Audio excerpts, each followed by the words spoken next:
Assalamualaikum warahmatullahi wabarakatuh. Saya Roy Fatul Latifah dari jurusan Akidah dan Filsafat Islam, yang mana video ini dibuat untuk memenuhi tugas ujian akhir semester pada mata kuliah Gender dalam Islam yang diampu oleh Ibu Dr. Rehana serta Ibu Faridah Nafilah. Baik, pada kesempatan kali ini saya akan eh, mengulas lagi mengenai gender dalam perspektif Islam, yang mana rujukannya ini saya mengambil dari sebuah artikel karya Bapak Abdul Rohim, dosen tetap jurusan Ekonomi Syariah di STAIN Watampone. Baik, seperti yang sudah kita ketahui mengenai seks dan gender, sebenarnya gender dan seks ini adalah dua jenis hal yang berbeda. Yang mana kalau seks ini kita melihat eh, laki-laki dan perempuan ini dari kacamata biologis, yakni ada jenis kelamin laki-laki, kemudian ada jenis kelamin perempuan. Kemudian kalau gender ini kita melihatnya dari karakter atau pembentukan karakter yang dipengaruhi oleh lingkungan serta budaya ataupun gaya hidup kesehariannya. Yakni kalau dalam gender itu bisa disebut adanya nama maskulin, kemudian ada namanya feminin. Mungkin sudah tidak asing di telinga kita mengenai diskriminasi terhadap kaum perempuan, yang mana perempuan ini sering dianggap lemah atau dinomorduakan ataupun tidak dianggap penting. Contoh kasus dalam misal sebuah keluarga, banyak orang menganggap bahwa pekerjaan rumah tangga itu dilakukan oleh perempuan. Padahal pekerjaan rumah tangga itu adalah tanggung jawab antara suami dan juga istri. Mengapa demikian? Karena yang namanya dalam rumah tangga adanya ketersalingan antara kerjasama si suami dan juga si istri. Jadi sebenarnya tidak ada beban yang sangat untuk dijatuhkan kepada perempuan. Dalam studi gender, dikenal beberapa teori yang sangat berpengaruh dalam menjelaskan perbedaan dan juga persamaan peran laki-laki dan juga perempuan. Nah, yang pertama ini ada teori psikoanalisa atau identifikasi. Nah, teori ini diperkenalkan oleh Sigmund Freud. Nah, teori ini mengungkapkan bahwa perilaku dan juga kepribadian laki-laki dan perempuan ini ditentukan sejak awal oleh yang namanya seksualitas. Nah, bagi Freud ini menggolongkan kepribadian seseorang tersusun atas tiga dasar atau tiga struktur. Yakni yang pertama ada ID, yang kedua ada ego, dan yang ketiga ada superego.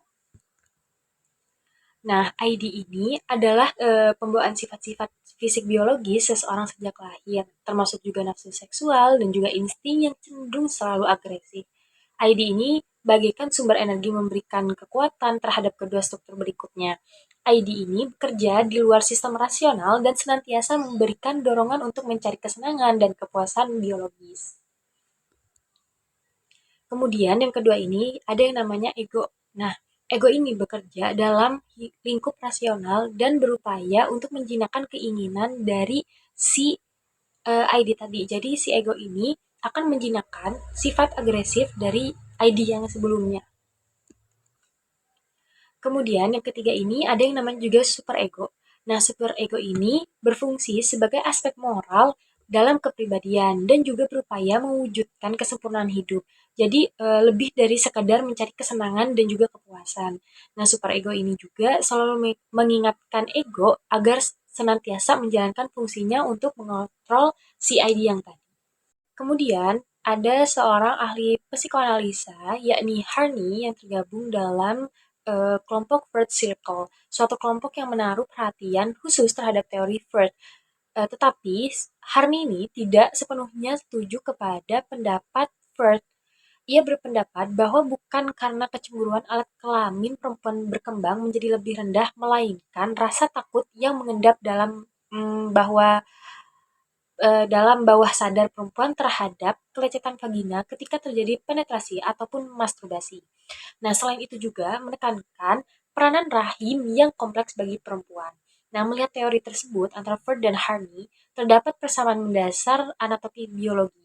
Bedanya Freud ini menekankan pada faktor phallocentric, namun Harney ini menitik beratkan pada faktor rahim, yakni gynocentric. Hanya saja, Harney ini tidak mengecualikan faktor kultur dalam pembentukan kepribadian. Hal ini memungkinkan terjadinya interaksi antara kultur dan kekuatan internal di dalam pembentukan kepribadian. Berbeda dengan Freud yang semata-mata mendasarkan pandangannya ini terhadap faktor biologi. Nah, yang pertama ini ada teori fungsionalis struktur, yang mana teori ini berangkat dari asumsi bahwa suatu masyarakat terdiri atas berbagai bagian yang saling mempengaruhi. Kemudian yang kedua ini ada teori konflik, yang mana dalam soal gender ini, teori konflik ini terkadang diidentikan dengan teori Marx karena begitu kuat pengaruh Karl Marx di dalamnya. Teori ini berangkat dari asumsi bahwa dalam susunan di dalam suatu masyarakat terdapat beberapa kelas yang saling memperebutkan eh, kekuasaan dan juga kedudukan. Maka pada teori ini yang menjadi pemenangnya adalah siapa mereka yang memiliki atau menguasai sumber-sumber penuh produksi dan juga distribusi, maka mereka yang memiliki peluang besar untuk memainkan peran utama di dalamnya. Kemudian yang ketiga ini ada yang namanya teori-teori feminis. Nah, dalam 2 dekade terakhir ini, kelompok atau masyarakat feminis ini sangat menyoroti kedudukan perempuan dalam masyarakat. Feminis berupaya untuk menggugat kemapanan patriarki dan juga berbagai bentuk stereotip gender lainnya yang berkembang dalam masyarakat. Nah, pandangan feminis terhadap perbedaan peran gender laki-laki dan perempuan secara umum dapat dikategorikan menjadi 3 kelompok, yakni yang pertama ada feminisme liberal, kemudian feminisme sosialis, dan juga feminisme radikal. Kemudian pada selanjutnya adalah gender dalam perspektif Islam, yang mana di antara kelompok masyarakat mustadafin yang paling beruntung adalah kehadiran Islam, yakni adalah kaum perempuan. Dalam Islam, kaum perempuan ini dimanusiakan seperti layaknya manusia laki-laki pada umumnya. Praktik kemudahan bayi perempuan pada zaman jahiliyah terjadi merupakan hal yang paling bodoh untuk dilakukan. Karena apa? Kelahiran seorang bayi perempuan merupakan kabar gembira dari Allah Subhanahu wa taala.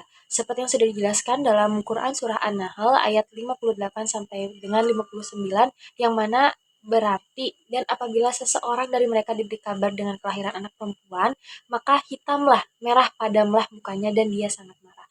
Ia menyembunyikan dirinya dari orang banyak disebabkan buruknya berita yang disampaikan kepadanya. Apakah dia akan memelihara dengan menanggung kehinaan ataukah akan menguburkannya ke dalam tanah hidup-hidup? Ketahuilah alangkah buruknya apa yang mereka tetapkan itu. Oleh sebab itu, melihat konsep gender ini tidak terlepas dari banyaknya permasalahan yang muncul di tengah-tengah perkembangan dan juga budaya masyarakat. Sehingga dengan menjawab tantangan ini diperlukan pemikiran dan juga pemahaman terhadap ayat-ayat yang tidak sampai jangan salah penafsiran. Variabel-variabel dalam Al-Quran ini menyimpulkan bahwa yang pertama, laki-laki dan perempuan ini memiliki sama-sama sebagai hamba. Kedua, laki-laki dan perempuan sama-sama sebagai khalifah. Laki-laki dan perempuan menerima perjanjian primordial. Kemudian yang keempat, Adam dan Hawa terlibat secara aktif dalam drama kosmis. Kemudian yang kelima, yakni laki-laki dan perempuan berpotensi meraih prestasi. Jadi sebenarnya kedudukan perempuan dan laki-laki itu pun sama, baik pun itu dalam hal gender. Sehingga saya harapkan dalam pembahasan ini dapat memberikan pemahaman lebih atau lebih detail kepada masyarakat sekalian agar tidak terjadi permasalahan-permasalahan atau kericuan-kericuan kembali di tengah masyarakat atau di tengah budaya masyarakat sekitar. Mungkin cukup sekian pada pembahasan kali ini. Kurang lebihnya mohon maaf. Ihdinas siratal mustaqim. Wassalamualaikum warahmatullahi wabarakatuh.